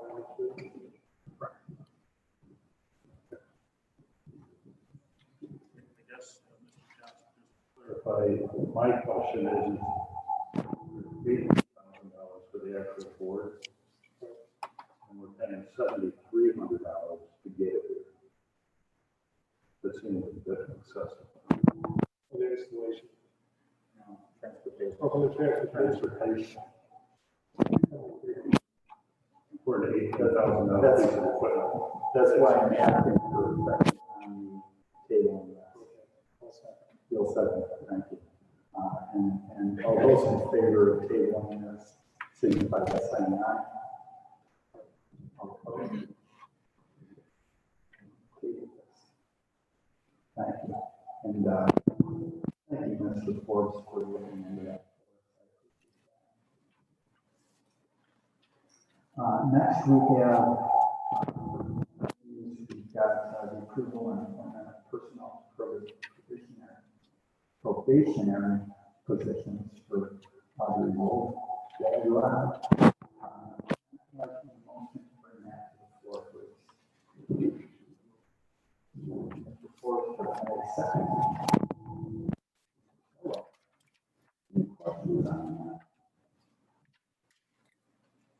All those in favor, signify by saying aye. All opposed? Next, we have the approval of appointment of Justin Cummings. Can I have a motion to bring that to the floor, please? Second. Mr. Hawk, any questions on that? All those in favor, signify by saying aye. All opposed? Thank you.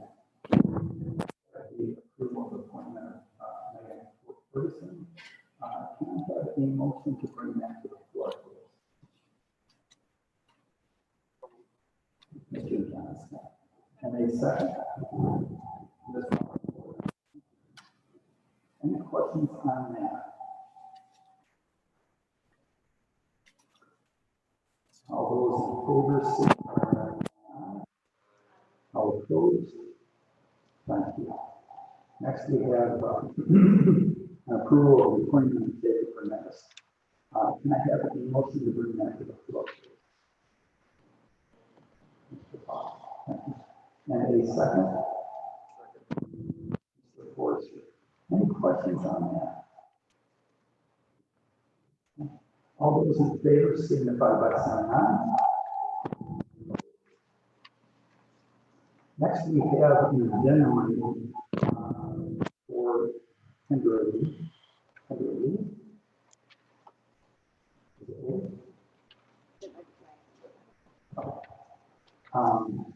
If I could have a motion to bring that to the floor. Call for in a second. Any questions on that?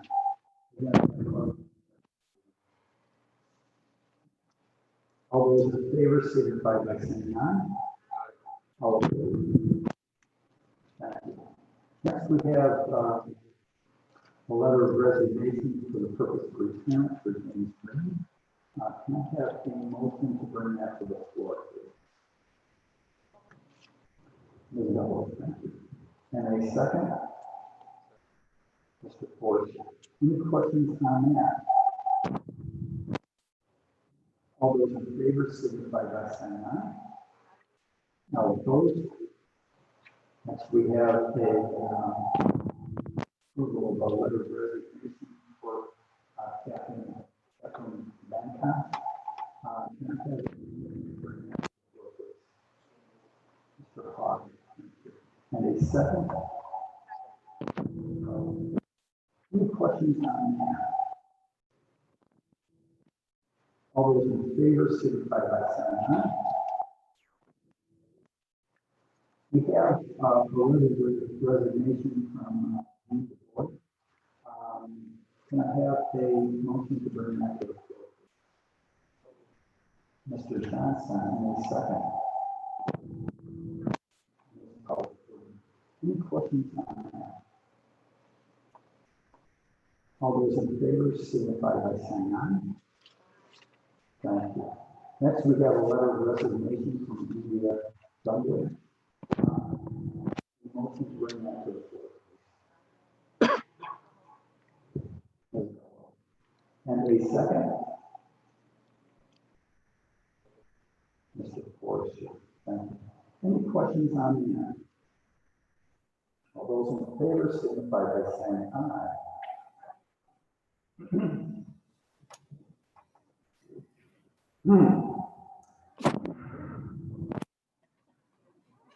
Next, we have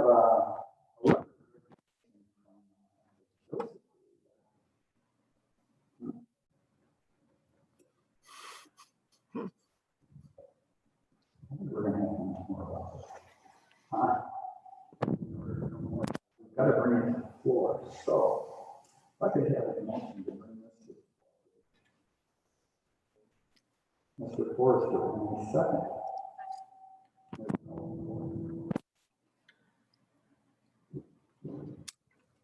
Mr. Rita, yeah, but it has been a pleasure to have you in our district. And not only here in the school district, but in other things as well as in your stint as really, and I appreciate it. Thank you. So, thank you. Any questions? Congratulations. It's been an honor.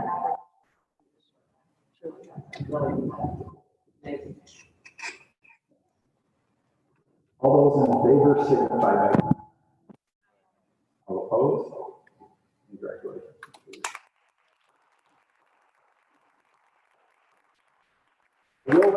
Go ahead. I'm the superintendent now, so I'm talking. Thank you all. This is actually the second time I've resigned from a position. I don't know if you know that. 16 years ago, I began as the assistant high school principal. 16 years ago. Right out of teaching, didn't know anything.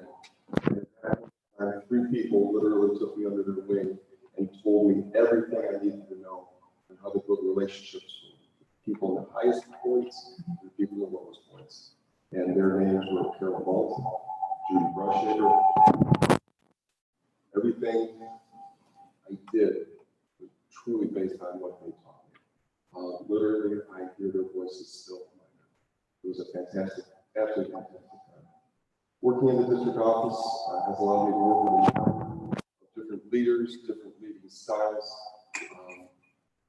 Paul DeFonso for 13 years, class for about 3 or 4 months. Jeff Sortizio for 3 wonderful years. Dr. Colleen Tannery for a couple months as well. Mr. Alders has said, I also had the opportunity to join the Rotary Club, which was fantastic, because I got to meet and get to know Dr. Rocky Goodman. Amazing man. I feel incredibly blessed to be a part of his life for a short time. In addition, Dr. Jim Holton, a new Rotary member who just recently passed away, was always bending my ear at those meetings on Thursday. Absolutely.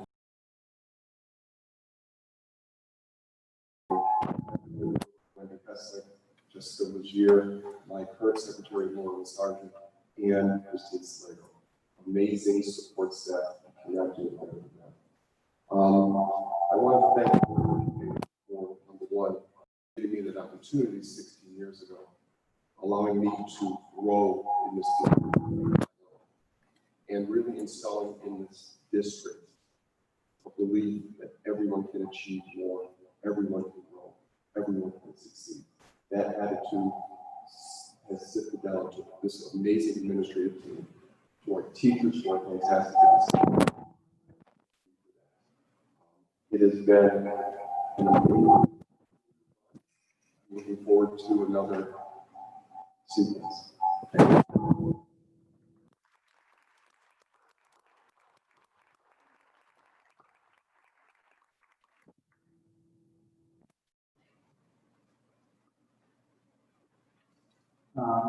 Next we have, which was part of our agenda, and it is an addition of 0.09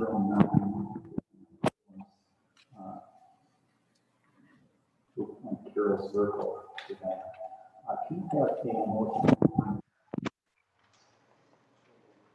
Mr. Hawk, and a second? Mr. Thompson. If I would,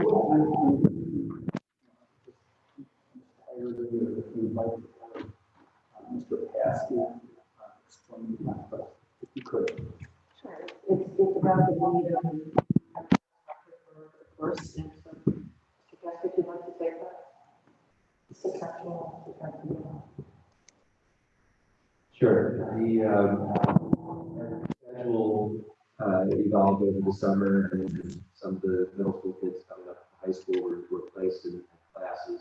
We ended up finding that there was a larger need for one of our sections of Algebra 1E, which is a class that meets every single day and counts as 1.5 classes, instead of the Algebra 1R class, which is just a single class. So as the population of the group increased, we needed to change from an R to an E. So hence the addition of half of the class, which is 0.09. Thank you, Mr. Paskey. Any further questions on that? If not, all those in favor signify by saying aye. All opposed? Thank you. We continue on with new business, and we've got here, the first one is a donation for the district lunch program in the amount of $2,500 on behalf of the local business and Mike Plaza, owner of Nice and Clean Auto Museum. Can I have a motion to bring that to the floor, please? Okay, there's several here. We've got and a second. Ms. Gold, thank you. Any questions on that? It's a wonderful donation to the small business revolution through our local. All those in favor signify by saying aye. Thank you. Next, we have a donation from Christ Community Church in the amount of $4,000 to buy PPE and school supplies for our district. Can I have a motion to bring that to the floor, please? Mr. Hawk, thank you. And a second? Mr. Forrest. Any questions on that? Thank you. All those in favor signify by saying aye. All opposed. And thank you very much, Christ Community Church. I appreciate when we have donations like that. Now we have to find a way to spend it. Okay. Next, we have an addendum item H, the approved appointment of Kimberly Dingham to a, how do we want to say that?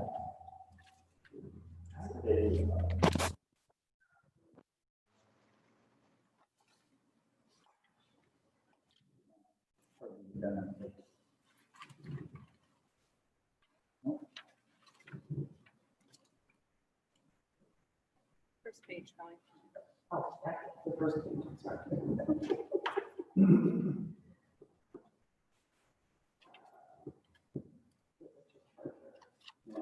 Right, so in essence, what we're doing is authorizing them to be the assistant school business executive to sign payrolls.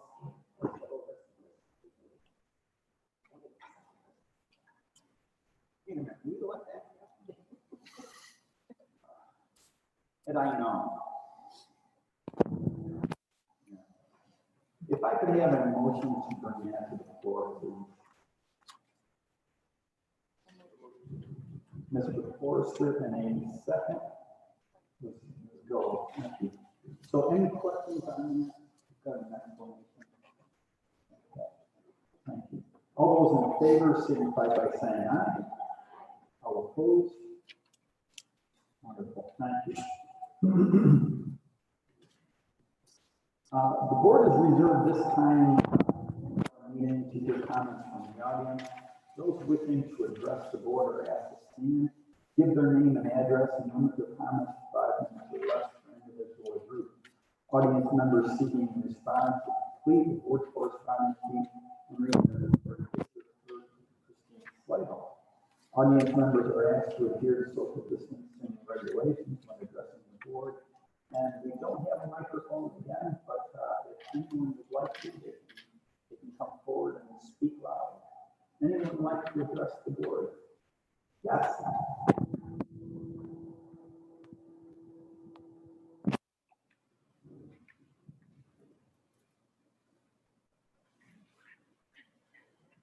Lori Gallo, 31 University Park. I am thankful for all of the hard work, and I know it's been underappreciated, but it's planned, one of the plans that we as parents heard this summer. That was presented to the field. We feel blindsided by the announcement. Many parents are panicking. The phone has been blowing up the entire meeting. We hope that we ask for as to what benchmarks you need to get these kids back into the building. With an infection rate of less than 1%, it's probably as good as it will ever get. Hoping that moving forward, give us information that we can work with, because truly my phone has been exploding this whole meeting. People are just panicking at this announcement. I've received texts from kids, from seniors. There's groups of them together now. There's people who are crying, they're upset. It's bad. The seniors are devastated. They thought they were coming back at least 2 days a week. Now they're facing at least for 5 to 10 weeks. Maybe we could brainstorm some ideas of maybe getting some small groups together, some seniors. You could do 4 meetings of 30 students apiece. They could do work on the content, resume writing, stress and anxiety, working on future decisions, but some way to get them together so they can feel like something. We could do it in this room. It could spread out. We need to use the community, but it can't just be like, hey, sorry, you guys are now home for the next 10 weeks. It was a nightmare for many parents, for many children. children in the spring, I get it, it's fast. You've had to throw it together.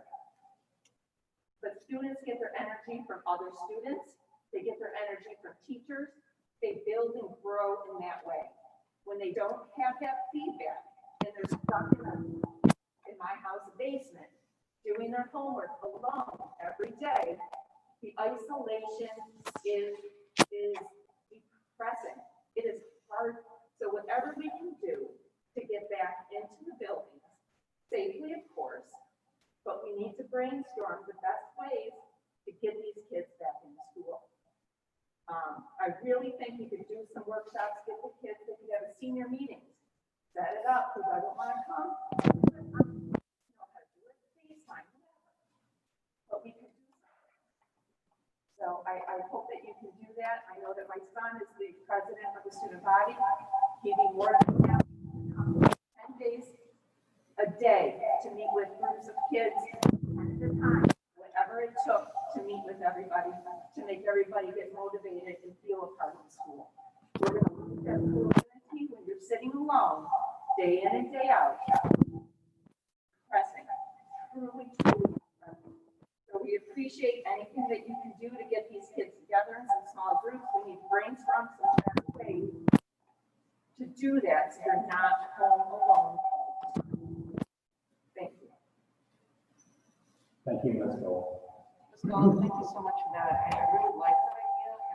And take as a group of administrators and really grab a hold of. And I appreciate you volunteering your son. We may get a hold of him immediately to help us look at how we safely bring back small groups for mini workshops. Much appreciated.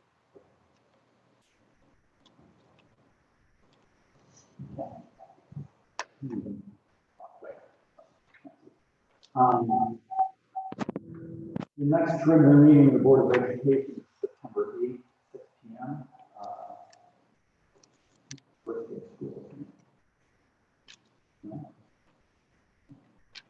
That will be in the high school library, but don't be surprised if that is moved also.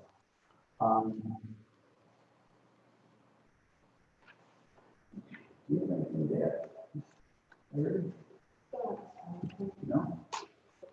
Okay. No. Board members. Mr. Hawk, you have anything to add? I just want to thank everybody for all their efforts, continuing efforts. Thank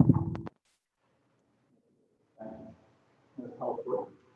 Same, I do, questions to be perceived as not appreciating. It really is out of desire for transparency and better understanding, and getting more information out. Because I know, I appreciate the difficulty, the challenges, the unknown, as well as the incredible work. So, please know that where my questions come from. I'm good, thank you.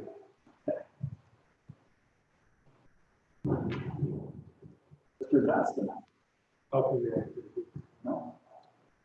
Here's your chance. No. Let's go.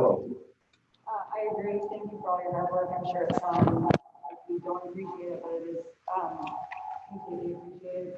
And I just hope to stay all you.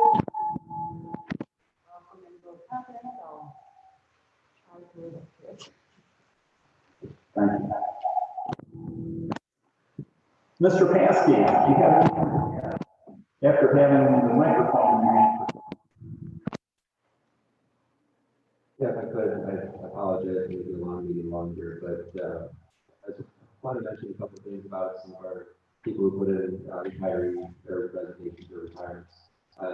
Jim Grin, he's a custodian that worked in high school. I know him affectionately as Jimmy G, and he did a great job. He cared about the staff, cared about the kids. Just wanted to thank him for his work. Captain Bankosh, in 8 or 30 years, also tremendous contribution to our school and our community. I didn't know Dean or Andrea, who looked like they were just here for a very short period of time. But this last guy, number 5, just I appreciate you, Joe. Thank you for all the work that you put into our district, for your leadership and the things that you taught me. I'm going to miss you and live on in your superintendency. It's well deserved. Thank you, Ms. Bell, for bringing forward your concerns tonight. I think we were able to accomplish some great things at the end of the school year for our students when the numbers were higher than they are currently. And I'm actively excited to be working with our kids and be coming up with ideas on how you're going to be getting kids back into the building. And if it's some of those creative ideas in the workshop, whatever it happens to be, we'll be working together. And we're going to find answers. We've got a lot of really good people working on this. So, I'm looking forward to working with that. That's all I have to say. Thank you, Mr. Cassidy. Ms. Broughton? We wish Joe well. It's quite exciting to know you wanted this, so congratulations and good luck. We will definitely miss you. We have a lot of work ahead of us. Reopening plan work, and we're looking forward to working with our staff and our families to make it the best that we can do. Mr. Brown? Yes, the recognized in the 11th hour, the teachers just got their final class lists. So that's nerving for families. They want to know who their student has in the fall. So because we just finalized those lists today, the PTA has graciously stepped up and they're going to offer to buy the school supplies for our kids in grades K through 5 or 4 because those things are on sale now, and up until now, the families weren't able to purchase the lists because they didn't know what they had. So I think the PTA for stepping up and doing that, so that we will release those the teachers very shortly through now, so people can expect to be notified who their child has very shortly. And I too want to thank Joe. If I look at my phone in my office, you can hit the read out button. You can see who you called the most. And that's Joe. So you helped me out incredibly in the first year for them. So best of luck at this point. You'll be missed. A couple things I want to announce that we have some parent orientations coming up for our UK students. We'll be doing a Facebook Live, so we'll be having that on our website. And next Thursday, we'll be having our kindergarten parent orientation on Facebook Live as well. So parents, if you have questions, we'll be there with the UK teachers on Tuesday and the kindergarten teachers on Thursday. We will be in the classrooms, so we'll be able to have a bit of an idea what we're looking for. I also want to do a shout out to Jimmy Grant, who was at Wheelock. It's odd to not have Jimmy there. He did a great job for us. And Kathy Bentosh.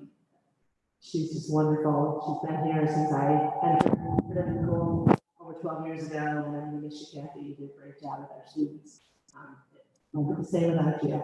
And Joe, you and I have been through a lot through the last over 10 years, and I have learned so much from you. You're going to be an amazing superintendent there. Very lucky to have you. Good luck. Thank you. Mr. Forrest? First, from a financial standpoint, we see when the shoe's going to drop with New York State, it's dropped. We received word within the last few days to withhold 20% of at least the next few aid payments, with the unknown being whether it will be paid beyond or not at all. So for us, the first aid, our summer excess cost aid, which is the balance of the excess cost aid for special ed kids, that's due for 1920. So that's a $51,000 reduction in aid to a great unknown. And I did some checking today, and no one has any ideas if that would also affect our water aid payment, which does come from a different source. That would be over $200,000 to us. So hopefully that's not going to happen. We will hope it does in September. And finally, a couple months ago, we went through the same Mr. Shatisio to another district. And for me, it was a big loss because he and I got along really well. A lot of different things, mostly since he became a district office employee. And even though I don't look at it, and the joke that we had running back and forth was that it was going to be one that I wasn't going to have to worry about it anymore as we hit benchmarks the last couple of years and now. But I think, as I said, when Mr. Chertosi left, Fredonia's losses was Eden's gain. In this case, Fredonia's loss is all the big one.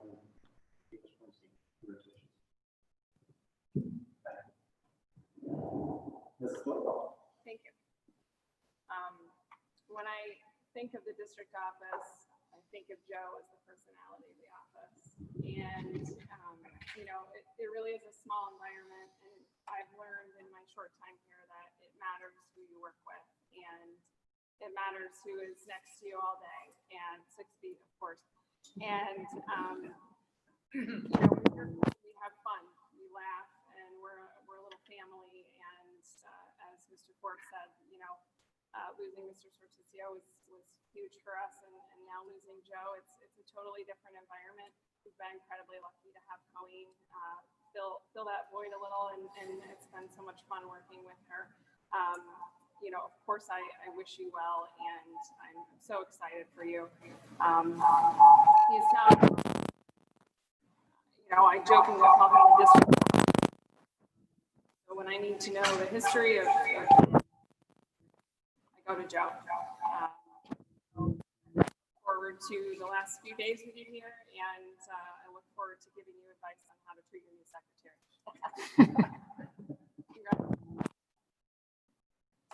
So now, if you say that Joe is like the personality of the district office, yeah. I thought everybody else wore shoes. Shoes are sometimes optional. Shoes are optional. Joe, I'm going to leave the last word to you. I thank you all for everything that you've done, and I'm truly going to miss all. Thank